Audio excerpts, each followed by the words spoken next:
कि एक बहुत ही ज़्यादा इम्पॉर्टेंट टॉपिक है हमारे मैक्रो इकोनॉमिक्स का एग्जामिनेशन पॉइंट ऑफ व्यू से। देखो स्टूडेंट्स, जो प्रीवियस यूनिट हमने इक्विलिब्रियम आउटपुट किया उसमें एडी एएस इक्विलिब्रियम कहाँ होता है ये सब हमने सीखा था कि एडी और एएस जहाँ इक्वल होगा वहाँ इक्विलिब्रियम में होगी हमारी economy, means that is equilibrium level of output.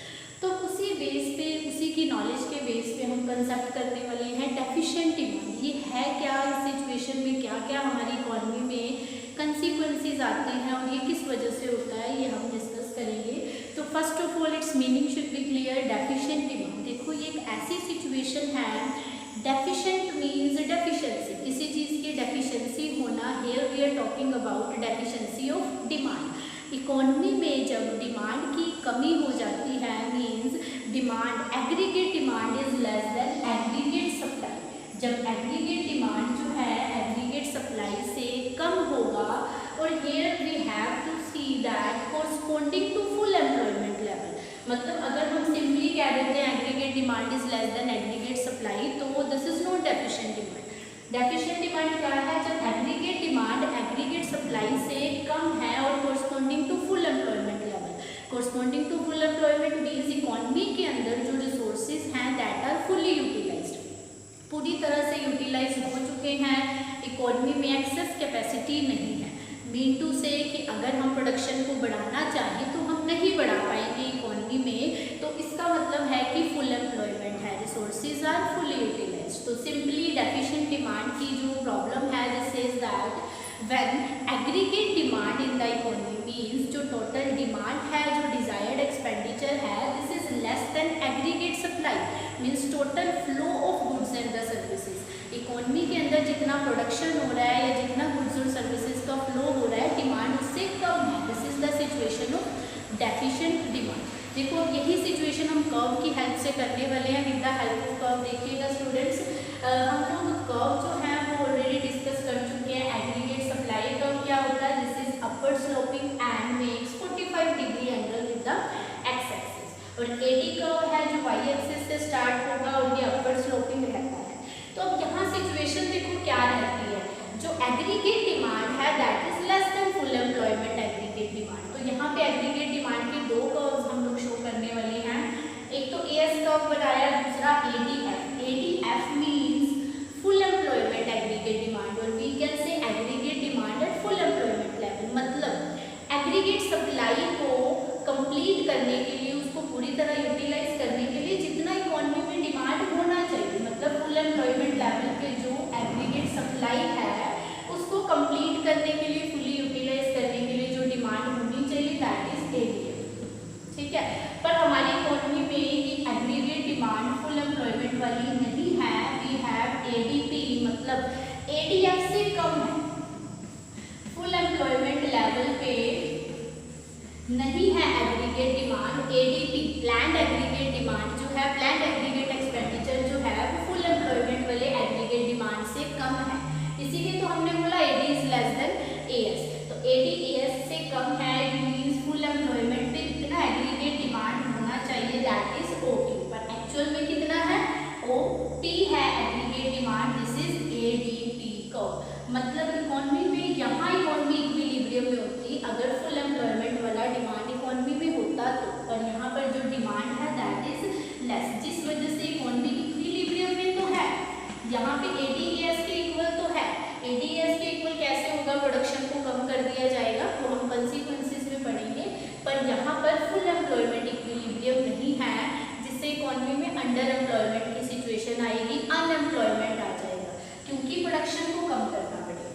Simple C situation है, फुल एम्प्लॉयमेंट लेवल पे इक्विलिब्रियम नहीं है, इक्विलिब्रियम है फुल एम्प्लॉयमेंट से नीचे वाले पॉइंट पे, जिस वजह से इकोनॉमी में अंडर एम्प्लॉयमेंट की सिचुएशन आएगी और देश में अनएम्प्लॉयमेंट भी होगा।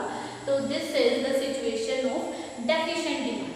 देखो अभी जो डेफिशिएंट डिमांड हमने कहा कि aggregate demand corresponding to full employment level aggregate supply से कम है, means ADP is less than ADF. Full employment का एग्रीगेट डिमांड से प्लान्ड एग्रीगेट डिमांड कम है, जिस वजह से इकोनॉमी में प्रोडक्शन कम करेंगे।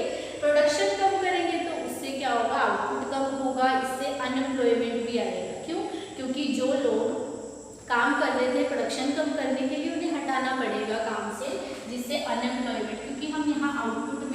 एम्प्लॉयमेंट और इनकम इस मतलब सिमिलर वर्ड्स, एक ही तरह हम इनको यूज कर सकते हैं। आउटपुट्स को ही एम्प्लॉयमेंट भी कह सकते हैं और इनकम से भी रिलेट कर सकते हैं। क्यों? देखो आउटपुट होगा तो उतनी ज़्यादा लोगों को एम्प्लॉयमेंट मिलेगी, जितना ज़्यादा आउटपुट होगा, जितना ज़्यादा आउटपुट होगा उतनी ज़्यादा इनकम होगी। तो इस सिचुएशन के अंदर इकोनॉमी यहाँ इक्विलिब्रियम में आएगी which is below the point of full employment equilibrium. इस पॉइंट से जो नीचे है मीन्स देश के अंदर अंडर एम्प्लॉयमेंट इक्विलिब्रियम आएगा।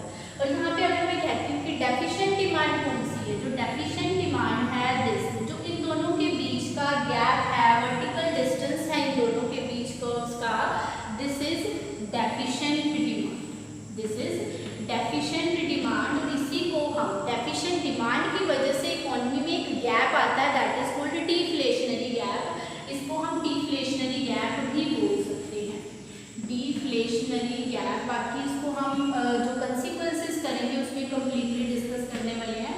तो इससे डिफ्लेशनरी गैप भी आता है। तो E1 और E के बीच का जो ये गैप आ रहा है दोनों पैरेलल लाइंस के बीच में, दिस इज डेफिशिएंट डिमांड, क्योंकि इकोनॉमी में डिमांड कितने पॉइंट से, कितने अमाउंट से कम है। तो अब ये सिचुएशन इकोनॉमी में आती कैसे है, means what are the causes of the deficient demand. Deficient demand के रीजंस क्या होंगे? देखिए स्टूडेंट्स, अगर आप लोगों को एग्रीगेट डिमांड के कंपोनेंट्स, जो कि हमने कंपोनेंट्स कंप्लीट टॉपिक किया हुआ है, अगर आपने वीडियो कुछ नहीं की है कर सकते हैं, इकोनॉमिक्स 12th में आपको मिल जाएगी। तो एडी के कंपोनेंट्स अगर आपको अच्छे से याद है तो कॉजेज आप भूल ही नहीं सकते। वो देखो कंपोनेंट्स में हमने क्या कहा था, private consumption, private investment, government consumption and government investment expenditure आता है, और उसके साथ साथ एक्सपोर्ट्स और इम्पोर्ट्स भी हैं। This is one sector economy, और अगर टू सेक्टर इकोनॉमी में कहें तो गवर्नमेंट भी इंक्लूड हो जाती है। अब ये किस तरह से एक्सेस डिमांड डेफिशिएंट डिमांड की सिचुएशन क्रिएट करते हैं? देखो कमी है, डिमांड कम है, तो किस वजह से हो सकता है? अगर प्राइवेट कंजम्पशन एक्सपेंडिचर, मतलब हम लोग जो कंजम्पशन कर रहे हैं, या फिर प्राइवेट इन्वेस्टमेंट एक्सपेंडिचर या गवर्नमेंट की कंजम्पशन और इन्वेस्टमेंट एक्सपेंडिचर अगर डिक्रीज होगा, मतलब ये तीनों चीज़ और साथ में एक्सपोर्ट्स भी अगर ये कम होते हैं, तो इसकी वजह से इकोनॉमी में एग्रीगेट डिमांड भी कम हो जाती है। ऑब्वियस सी बात है, ये पॉजिटिव कंपोनेंट्स हैं, अगर ये कम होंगे तो एग्रीगेट डिमांड भी कम होगा। एग्रीगेट डिमांड कम होने की वजह से ही तो सिचुएशन क्रिएट हुई डेफिशिएंट डिमांड की। तो हम इनके पॉइंट्स में बना के लिख सकते हैं, due to decrease in the consumption expenditure, investment expenditure, government expenditure and the exports. Exports भी देखो पॉजिटिव कंपोनेंट है, जो हम लोग अपने देश में बना हुआ सामान फॉरेन कंट्रीज में सेल करते हैं। हमारे देश में बनी हुई गुड्स और सर्विसेज पे ही खर्चा है ना, वो अगर वो इंक्रीज होगा तो एडी बढ़ेगा, अगर वो डिक्रीज होगा तो एडी डिक्रीज होगा। तो इस सिचुएशन में ये चारों चीज़ में से किसी भी चीज़ के डिक्रीज होने से इकोनॉमी में डेफिशिएंट डिमांड की सिचुएशन आ सकती है। और अगर हम इम्पोर्ट्स की बात करते हैं, इम्पोर्ट्स के बढ़ने से, इम्पोर्ट्स के इंक्रीज होने से इकोनॉमी में डेफिशिएंट डिमांड की सिचुएशन आती है। क्यों? क्योंकि हम लोग फॉरेन वाला सामान ज़्यादा अपनी कंट्री के अंदर मंगवा रहे हैं, उसकी डिमांड बढ़ रही है, और ये एक नेगेटिव कंपोनेंट है। नेगेटिव कंपोनेंट मतलब इन्वर्स रिलेशन हुआ, अगर इम्पोर्ट्स बढ़ेंगे तो एग्रीगेट डिमांड कम होगा, एग्रीगेट डिमांड कम होगा तो ऑब्वियस सी बात है कि देश के अंदर डेफिशिएंसी हो सकती है डिमांड की, जिस वजह से डेफिशिएंट डिमांड की सिचुएशन जनरेट होती है। एक लास्ट जो बचा हमारा दैट इज टैक्स रेट। देखो टैक्स रेट भी हमारा अफेक्ट करता है एग्रीगेट डिमांड को। हम जनरली सोचिए अगर टैक्स बढ़ जाते हैं, हमारी इनकम के ऊपर जो टैक्स लग रहा है वो रेट इंक्रीज हो गया, तो जिसकी वजह से मेरे पास क्या होगा, डिस्पोजेबल इनकम जो है वो कम रह जाएगी, जो मुझे यूज़ कर सकती हूँ इनकम, वो इनकम कम रह जाएगी, उसकी वजह से मेरी डिमांड भी कम होगी।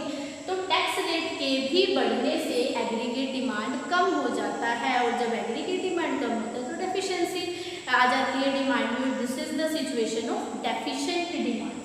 तो देखिएगा एक बार रिवाइज करते हैं इसको दोबारा।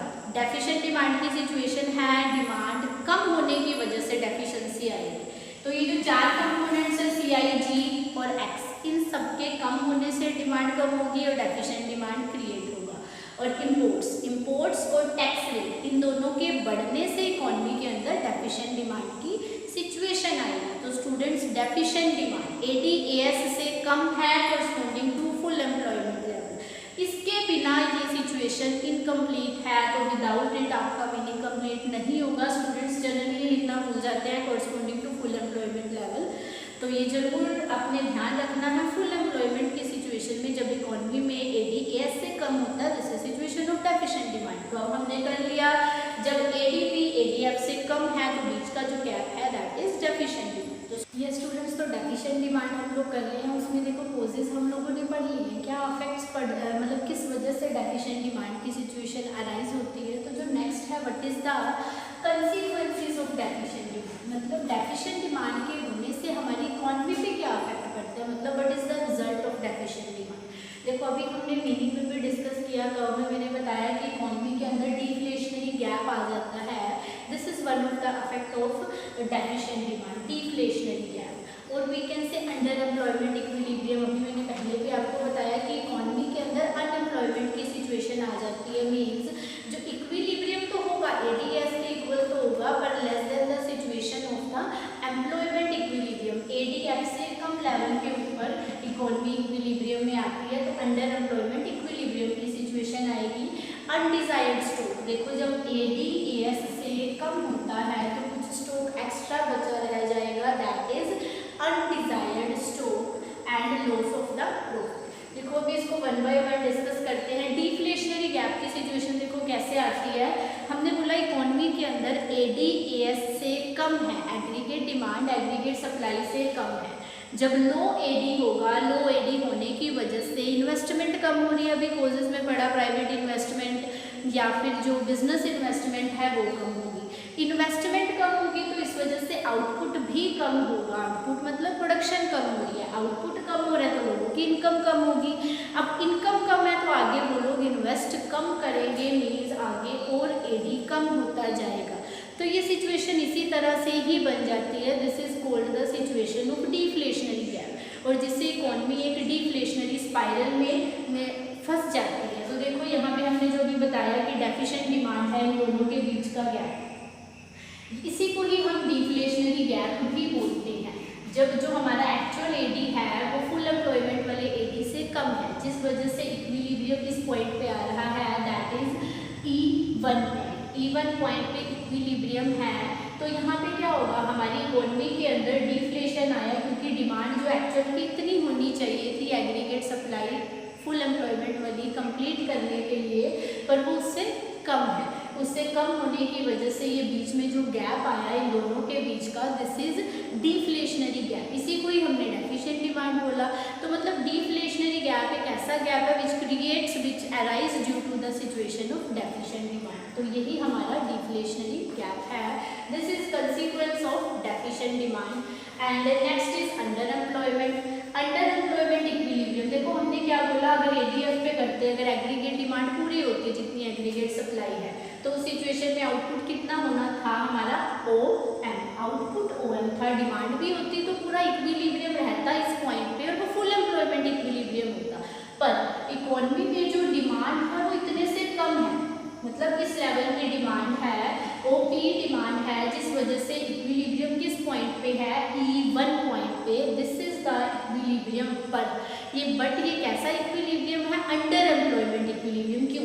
क्योंकि अगर हम फुल एम्प्लॉयमेंट इक्विलिब्रियम में कहते हैं तो आउटपुट कितना होगा, OM, जिस वजह से एम्प्लॉयमेंट भी OM होगा।